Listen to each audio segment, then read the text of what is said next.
Enforcement Action and Sanctions, Rule 104. Rule 104 permits the court to order sanctions upon noncompliance with discovery requests. Noncompliance includes failure to answer discovery, failure of a corporate party to assign a proper party to answer, or providing incomplete or evasive answers. The court may also require sanctions for failure to appear at scheduled depositions. For purposes of this section, an evasive or incomplete answer or response is treated as a failure to answer or respond. The normal procedure for sanctions requires two steps.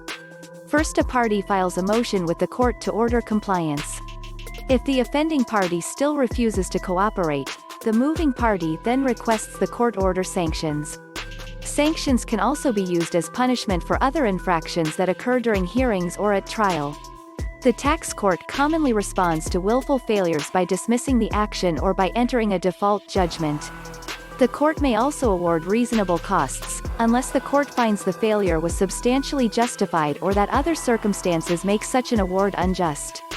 Failure to provide electronically stored information will not be sanctioned as long as the information was lost as a result of the routine, good faith operation of an electronic information system. At its discretion, the court may order. A disobedient party is prevented from testifying.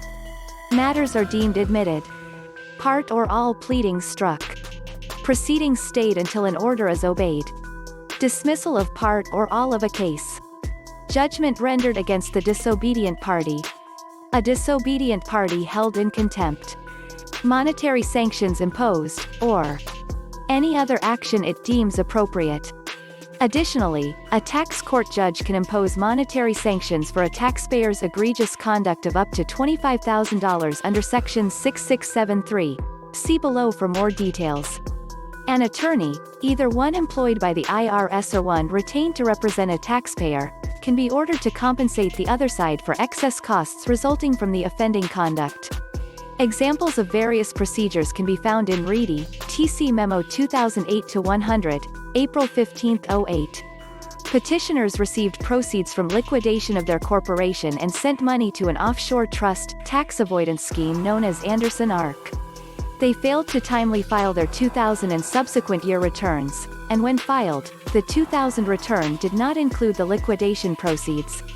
The case provides examples of various procedural matters including the respondent's affirmative allegation of an addition to tax, page 2. The petitioner's response, page 3-4, and a request for admissions, page 4-5.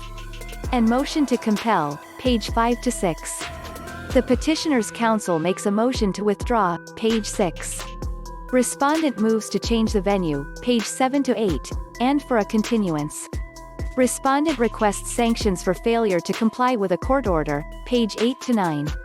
In Sterling Trading Opportunities, LLC TC Memo 2007-339, November 14, 07, the IRS moved to compel production of documents that petitioner argued were prepared in anticipation of litigation and therefore entitled to work product protection.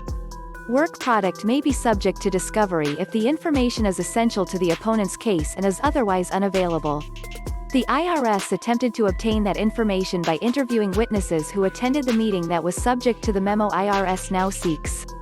But the witnesses do not recall the meetings or could not provide details. There were no opinion work product pieces in that memo, which includes mental impressions, conclusions, opinions or legal theories of an attorney or other representative. The court examined the items in camera before making its determination. In 3 Kelvin's Investment Partners et al., 133 TC6, the 3rd of September 09, petitioner moved to compel respondent to produce redacted copies of all tax opinions collected by respondent related to the son of boss transactions. The court ruled that because the materials petition sought are not relevant and do not appear reasonably calculated to lead to discovery of admissible evidence. Along with other reasons, the motion to compel production was denied. Not everything is discoverable in tax court, and relevancy is a key concern.